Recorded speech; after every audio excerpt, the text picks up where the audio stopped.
Los Angeles Lakers, Denver Nuggets, Game 1. It just ended. What a game. A game that looked like it was going to be a blowout, especially at halftime, and it kind of ended the third quarter. Lakers make a run. They make a small adjustment. Next thing you know, Denver, I'm not going to say that they sneak out of there with the win, but the Lakers definitely had an opportunity to steal a game right there. Coming up just short.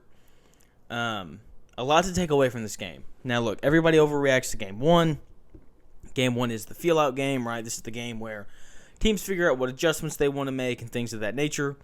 The Lakers have definitely already found one. We're going to get into that here in a minute. A large part of why the Lakers were able to make a run and close the gap is due to this adjustment. But let's start with Denver and everything that they did. Biggest difference from this series for the Lakers versus the Golden State series is the Nuggets have role players who are actually going to show up. That was the biggest thing that we saw in that Golden State series. The role players consistently did not show up, and the Lakers role players consistently did show up. That's why I think this is going to be a great series. We know that the stars are going to show up, and throughout these playoffs, both Denver and Los Angeles have had role players show up, whether that's Bruce Brown for the Nuggets, Kentavious Caldwell-Pope, or, for the Lakers, that's Austin Reeves or Dennis Schroeder or D'Angelo Russell, whoever. Both teams have consistently had guys show up that are not their superstars. And no different tonight for the Nuggets. They all showed up, just like they do at home. Okay, the Nuggets role players always show up at home. Aaron Gordon scores 12 points, plays really good defense throughout the game. Michael Porter Jr. scores 15 and grabs 10 rebounds, including a big one late, getting down onto the floor. I thought that was huge. That led to the breakaway dunk there in the fourth quarter. Jokic and Murray were both incredible. We're going to break them down after we do the role players. Kentavious Caldwell-Pope scores 21. He was huge. Bruce Brown scores 16 off the bench. I mean, all the role players show up for Denver, and this is ultimately why they won. Pair that with the incredible game from Jokic, 12 of 17 from the floor. Guy missed 5 shots on the night, 3 of 3 from 3, 21 rebounds, 14 assists. And a large part of why I took Denver is because there isn't some incredibly large mismatch on the interior for the Lakers.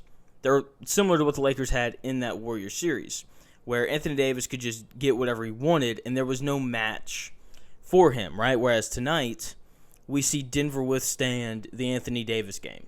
Anthony Davis cannot play any better, dare I say, than what he played tonight. Scored 42 points, 14 of 23 from the floor, 10 rebounds. Sure, maybe he can rebound a little bit better.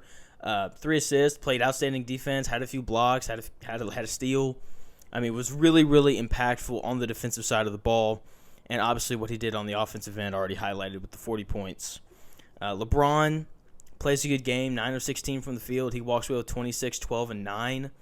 I mean, can you really ask him to do much more than that? You get the Austin Reeves game, a guy who scores 23 points, shoots 50% from the field. Rui Hachimura is going to get a lot of minutes in this series. There's actually guys on the floor that I think Ham feels comfortable with him defending. He scores 17 points. Didn't grab a rebound, which is kind of disappointing. But, he ended up getting matched up on Jokic there late, which was huge, because this then plays into the big adjustment that the Lakers made that we're going to see a lot more of, because it definitely slowed Denver down when you look at the fourth quarter scoring. Speaking of the fourth quarter scoring, let's look at that real quick. Yeah, the Lakers outscored the Nuggets in the fourth quarter 34-26, in a large part because of this adjustment. This is the only quarter in which the Nuggets did not score 30 points in. Okay, the other 3 quarters, their low was 34, and that was in the third quarter. So when we look at this, they move Anthony Davis off the ball, allowing him to be the help defender. They stick him on Aaron Gordon, who was kind of hanging around the paint as well, made it really tough for Nikola Jokic to give that little dump-off pass. Rui, strong guy, was able to withhold a lot of the blows that Nikola Jokic is going to dish out with that shoulder as he's backing guys down. So it's going to be interesting to see how Denver counters that. I think they're going to move Aaron Gordon out to the perimeter. He's a guy who can knock down open threes. So I think that's the answer. I think we're going to see a lot more of Denver moving Aaron Gordon out to the perimeter, letting him crash the weak side glass from the three-point line. And look, he's a guy, as I said, who we've seen knock down open jumpers before. Would you rather him underneath? Probably, but he's very capable of stepping out to the perimeter and knocking down open shots. This is going to be a great series. I mean, just the shooting in this game was incredible. The Lakers shoot 46% from three. That's a large part of why they were able to stick around. And the Nuggets shoot 47%. And I know that Lakers fans are probably walking away from this game feeling comfortable, right? Like, hey, we figured some things out on the defensive side of the ball. I like our chances going into game 2. Let me just tell you right now, you're not shooting 46% from three again. That's not what this team does. They want to get the ball inside, and Nikola Jokic, as much as we rip on him for the defense that he plays, he's a really good team defender. I think he's been really solid throughout these playoffs. Obviously, if the Lakers want to pull him out to the perimeter, he's going to struggle, but every center in the NBA struggles defending on the perimeter. Take Joel Embiid, Game 7 against the Celtics. Case closed. Okay, that's one of the most athletic bigs in the NBA, and he couldn't do it, right? So if the Lakers want to do that, obviously he's going to struggle, but when he can, roam around the painted area, he's going to be fine.